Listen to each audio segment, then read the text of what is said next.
Good morning and welcome to 4428 Windswept, the vacation residence of Jay and Kathleen Rust. And here I am with my videographer Dave, so you get to actually see me. Well, I better clean my glasses because I can't see you. Anyway, here I am on the beach, and this is what you're missing. But I am sure that the weather is getting very nice in Denver this time of year. So anyway, here we are on Kiawah. It is Friday, a couple days late on this video. I know you wanted a video every week, and we're getting close here in the next 2 or 3 weeks. So here we are. We're going to show you how far behind schedule we are. Come on in. All right, we did move all your furniture out of the master, and we tore the ceiling out of the master, which you'll see, and we reframed the ceiling. Our spray foam guy did not make it this week. He's coming first thing Monday. He could have been here today, but with all the guests and everybody checking in, I could not have him parked on the sidewalk and his hose dragged around everywhere. So we've scheduled him for first thing Monday. Anyway, we've got our cabinets installed. Let's take a look. Here's our display cabinet. Just wanted to show you the soft close action. We'll get the mirror up in place. We're waiting on a couple of the materials that we're going to build the upper section with. We templated countertop yesterday, which would be Thursday, and by, I would say, Thursday this coming week, per our schedule, I believe, is our installation. So we'll have our top on Thursday, and then we'll be able to put the mirror up and get everything else finished around the display cabinet. Let's take a look at the crown molding. You can see we've got all the crown molding up. Crown molding looks fabulous.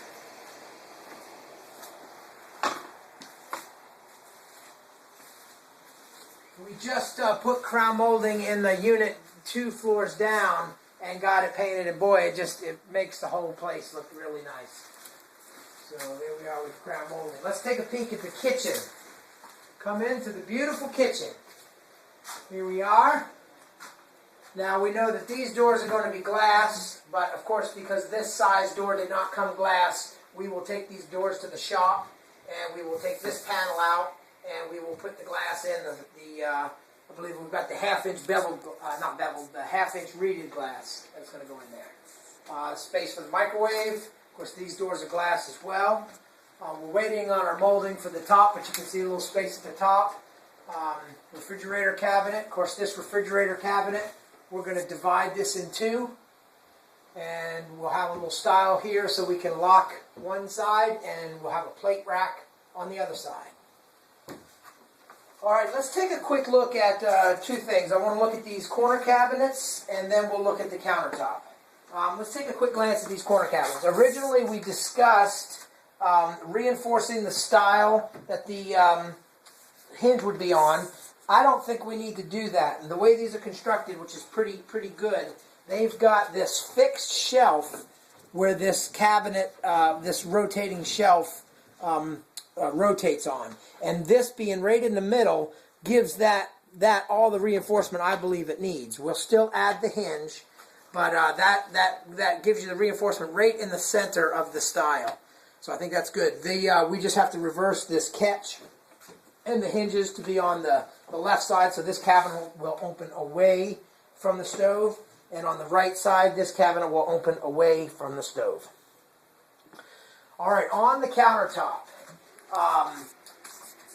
there's no way for us to get out without a seam, and that is because we are about 105 inches. It's not as much it's not the size of the slab, but it's the size of the countertop. We can't get it up here in one piece. It won't come up the stairs at that depth and length. So you're going to have a seam, and the best place for the seam is right at the sink. So we propose a seam right at the sink. I will talk to you before we finalize that. On occasion, I have put a seam in the corner. I don't particularly like the seam in the corner. I just don't think it looks as good. I'd rather see all this clean one piece of stone, and all this clean one piece of stone. Your sink, you got about 3 or 4 inches in front of your sink, and about 3 or 4 inches behind your sink. That's where the seam would be, and that is the best place. That's where we typically put it. countertop pretty straightforward until we get to this end here. And let's take a look at here. This wall that we cut down, the countertop is going to come on top of this wall.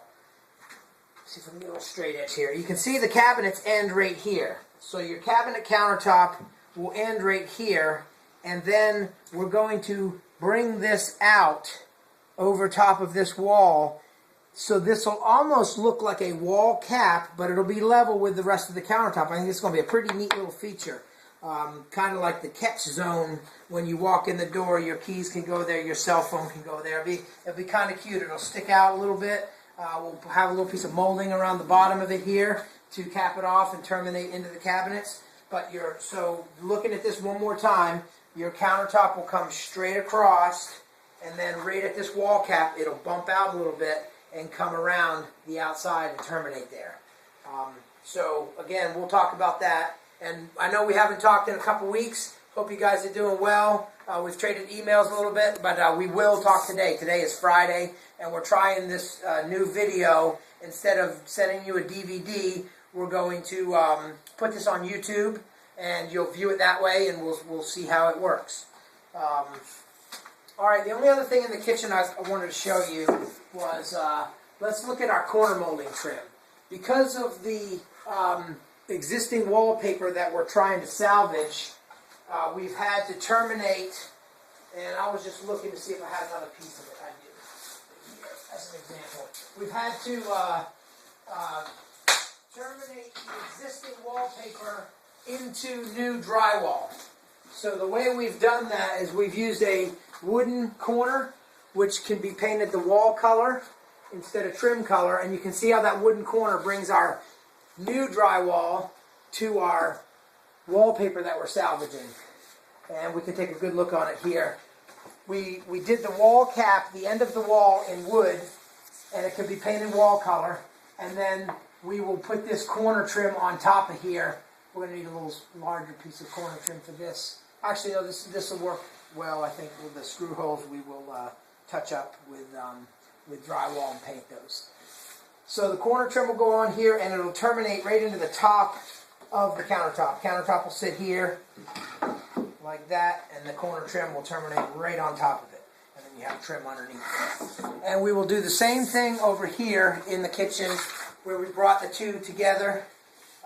We'll have a corner trim. And it might not be a bad plan to take off these old plastic protectors. Just get rid of those and put the corner trim on here. And we'll paint that all wall color. That'll give you some good protection for the corners. And it'll be a little bit better look than these plastic wall protectors. And we'll do the same thing below the wall cap. All right. I think I did get a call from Judy yesterday, and Thursday when the countertops go in, we'll have Judy out either Thursday afternoon, but most likely either Friday or Monday to finalize the tile, the backsplash selection. All right, let's take a quick walk through the bathrooms. Might be a little dark in here to see, but you can see the vanity. And of course, this vanity top is the Corian, and this gets the banjo top, so this will come around and come across above the toilet. And here we've got the custom fit, custom made vanity, wall to wall. Same thing. This will just be Corian, wall to wall, splash on either side, splash in the back, and this cap will be made out of Corian. And I think, I know you've seen the shower. I think I saw it 2 weeks ago when I sent the last DVD. But here's your shower, your valve right here. Initially, we had talked about offsetting and doing a couple different things with this. But when I got together with the plumber, because we only have the handheld, he said the best way to do this is keep the valve in the center.